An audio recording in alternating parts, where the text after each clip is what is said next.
Hey guys, this is DFS Chan. Here I'm gonna go over the August 22nd LOL LCK LPL 2-game slate. Here, let's dive in real quick. I wanted to start early and dive in because I wanted to show you guys what playoffs bracket looks like. So in the LCK, we have a Genji versus T1 best of 5 series. As you can see, this is gonna be a semifinals game. Single elimination style, so it's going to be a very simple format where the winner goes to the finals. And in the finals, as you know, the Damwon Kia team is waiting for the winner of the tomorrow morning's game. So it's a crucial game for these two teams. A lot on the line for a ticket to the Worlds. So yeah, we'll dive into the matchup. Genji versus T1. T1 is the is a slight favorite and minus 165. As you can see, the combined kills per minute metric, it's very low. Both of these teams are notoriously known for playing very slow, even in the LCK, even by the LCK standards. So as you can see, Genji carried 0.70 combined kills per minute for that team, and then T1 carried themselves 0.63, even slower. And combine that, you have 1.33 for the matchup for all the games that they played in the summer split regular season. And then if you only look at the July and August games, more recent games in the summer split, you will see that Genji's combined kills per minute metric has ticked up a little bit, whereas T1's ticked down a little bit. So it's about the same at 1.32, still very, very slow. And then in the playoffs, as you saw in that bracket, this is actually Genji's first playoffs game because they finished in top 2.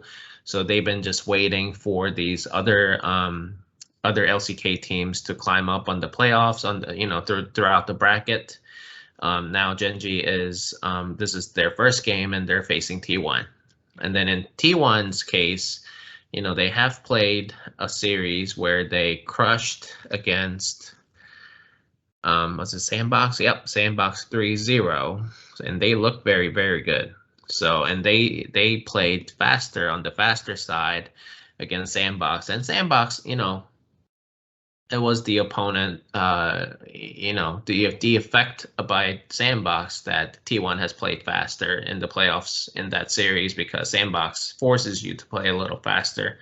So yeah, I mean, T1's CKPM metric is at 0.70, which is higher than and faster than T1's regular season combined kills per minute metric. So for what it's worth, they are playing faster in the playoffs. And then second metric that I look at is obviously the jungle control percentage, which also not only tells me, how well that team controls the jungle and the map, but also dictates the pace in the game.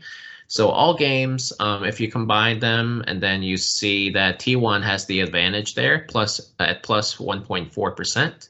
And then in more recent games, in July and August games, that T1 has even higher or bigger advantage there, plus 3.0% over Genji's jungle control percentage.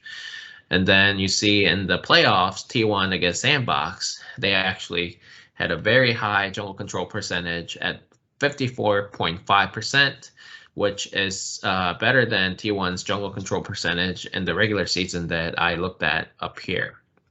So what does that mean? I mean, it means that T1 has been doing better and better, really. I mean, throughout the season and even in the playoffs against Sandbox. Sandbox had a very good jungler on their own in Krakow that T1, I thought it was going to give T1's owner, the jungler, some trouble, but owner held his ground and he actually played really well. So I think I'm gonna, stick with the fact that I think I'm gonna say T1 is gonna control the jungle better than Genji's, in my opinion. I know Klid for Genji, their jungler, has not been playing as well as he did, let's say, last year when he was really good. So I think T1 has an advantage there still. So that's a big plus for T1. One thing about this matchup for Genji and T1, obviously, you probably saw in the last series against Sandbox for T1, but they ended up starting Teddy at AD carry. This is a very important announcement, but obviously for LCK games and LCK teams, even in the playoffs, I mean, Teddy hasn't played a single freaking game, since the first round of the summer split. I mean, that's like months ago, and he he was selected to start just out of nowhere, and he started over Yamaguchi. As you know, Yamaguchi has been starting for AD carry for T1, and I mean he got benched and Teddy started. I mean they won 3-0. So I mean can't blame the management or coaching staff there, but so we just have to watch out for the starter announcement for Genji and T1. For Genji, it's been the top laner Rascal versus Birdall. So obviously I would check for the starter announcement that comes out around 2 to 3 a.m. Eastern time. But if you don't want to stay up that late, I would think that Genji starts Birdall in the top lane instead of Rascal. And then for T1, you would think that Teddy still starts after that, good series he had against Sandbox. So if I had to guess, that would be my picks. But obviously, you just never know with these LCK teams. I would just stay up till maybe 2, 3, and then, or set the alarm. But yeah, just based on all of that, given the foregoing, I think I'm going to have to choose T1. I think they are deservingly the favorite at -165. All the metrics, most of the metrics support that T1 is a better team. And my eye test, maybe that's just the recency bias, but T1 has been in better form in recent games compared to Genji, even in the last part of the regular season, not just in the playoffs, because Genji hasn't played a single game in the playoffs, but just in the last 2 weeks, 3 weeks of the regular season, my eye test tells me that T1 has been a better team, even though Genji finished better as a better seed in the playoffs in the top two.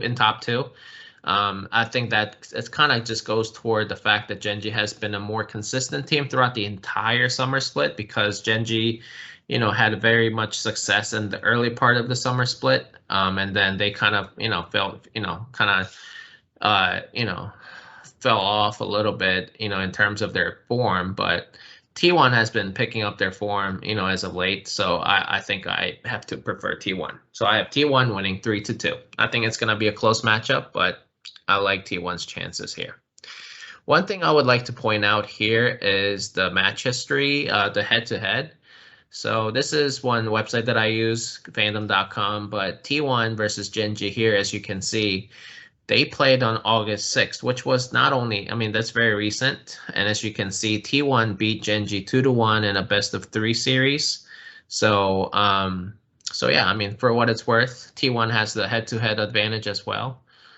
Genji may have a revenge factor, but, in terms of the revenge factor, as you can see actually here in the spring playoffs, which happened in April this year, T1 actually went down, crashed out of the playoffs, losing against Genji, really just 3-0 in a best-of-5 series. So I'm sure T1 will remember what happened in the spring playoffs, and I feel like that actually gives T1 more motivation compared to Genji's motivation from the regular season loss against T1. So if that makes sense. Always try to gain edge, based on small things like that. So EDG versus WE, that's the second match on the slate, the LPL matchup. Like I said, LPL is actually now in the stage where it's going to be a double elimination format. So I will show you what that looks like here.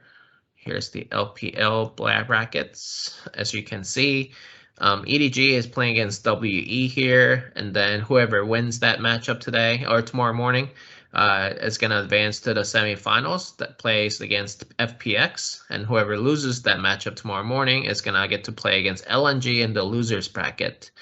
And then whoever wins that losers bracket advances to the other semifinals matchup.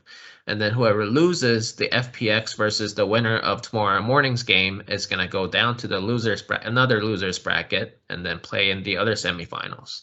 So, every team will get to play 2 games at this point. Every team will get to play 2 games at this point. So it's not like, you win or go home. It's not a single elimination format. So, the motivation is not as dire. The level of motivation is not as dire as like LCK matchups that we were just talking about. But, you still can clinch the playoffs by winning the world. So, it is crucial to still try their best and win the game. So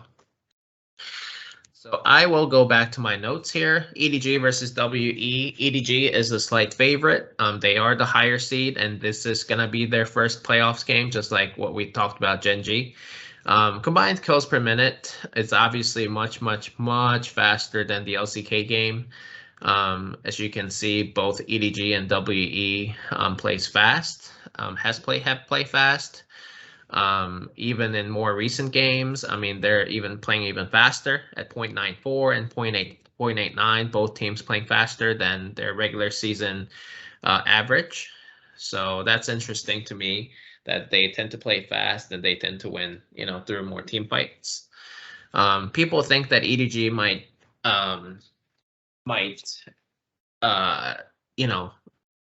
play slow and all that, but actually the metrics point out that EDG, also plays fast this summer split. In the playoffs, like I said, this is EDG's first playoffs game, so we don't have any data on that. But for Team WE, they played against Rare Atom. They won 3-2, obviously, in their last playoff series. So obviously Rare Atom plays slow, but so that kind of, took down Team WE's combined kills per minute for the playoffs. But, for what it's worth, they are playing slower in the playoffs. So that's something to note if you are picking Team WE to win here. Jungle control percentage, slight advantage for EDG, even in all games and also in more recent games. It's a very slight advantage, though. And then most of the metrics still favor EDG, but not by much. So this is going to be a very close matchup, in my opinion. But just based on my eye test, Team WE has been a good team so far, really good in the playoffs. But I feel like they just play against some weaker teams, in my opinion, in OMG. And then they caught BLG when BLG was having a bad series. And then, against Rare Atom, I feel like Team WE had a very nice stylistic advantage there. Because Rare Atom, in my opinion, is not very good at team fights, and Team WE is. But just given the fact that EDG has a scary roster for team fights like Viper and Mako, I take them over Elk and Missing any day. So I think EDG has a very good advantage in the bottom lane. But EDG does not have that in the top side of the map, where Team WE's Beishang and then Breathe in the top lane. They've been lights out. So, I would be scared if I were EDG, but just overall, I think I prefer Scout over Shanks in the mid lane. So just given that, and then the jungle control percentage, albeit very slight advantage, I would have to favor EDG here still. And EDG can win in multiple ways. I feel like Team WE can only win by team fights, and I feel like they have limited number of win conditions. So let's say if their team fight backfires, they dive under the tower and then they just give up a lot of kills. Team WE is not very good at, controlling objectives and, playing slow and scale. So I like EDG's chances as they have more win conditions. So I have EDG winning 3-1 in this series. And somebody pointed this out, but they're head-to-head in the LPL summer split. I know Team WE actually has a head-to-head advantage over EDG, but it's actually quite interesting because this is that one series where EDG started Clear Love, which, who is a legendary jungler who's just with EDG. He's really old and he hasn't played a game in a long time, and they put Clear Love in at the jungle spot just, to be festive. And I think it was Clear Love's birthday that day. So they started him off the bench, and their usual jungler, JJ, who's starting tomorrow morning, he did not play a single game in this series. Like even in game 2, I think Junjia their third jungler on the bench started that game too. So I mean, it's not really a good representation of how EDG would match up against Team WE. And this is the only head-to-head in the summer split. So for what it's worth, I'd just maybe people will look at the head-to-head and not look at the actual roster who played as to who played. And obviously, the jungling position is a very important position, and that's why I look at the jungle control percentage and all that. And playing the two second tier junglers on their team for EDG, it's a false representation in my opinion. So I would just scratch off, this. I would just scratch this. I would just scrap this head to head, for what it's worth. And then I would just look at the EDG's, last, form. And EDG has been a pretty good team down the stretch in the summer split. So I think I still have to prefer EDG. And like I said, they have more win conditions than Team WE. So yeah, that's all I have for you guys today. Both favorites. I have both favorites winning today. I know, boring, but I just feel like they're the better teams, and the metrics support that, as you can see. So yeah, but obviously for GPP purposes, any of these two teams is alive, but more than likely the LPL game between EDG and Team WE, would produce more kills. So I would just get a long stack from EDG or Team WE based on who you pick. But yeah, so I like T1. I like EDG to win overall. So let me know if you guys have any questions. Have a good one. Bye-bye.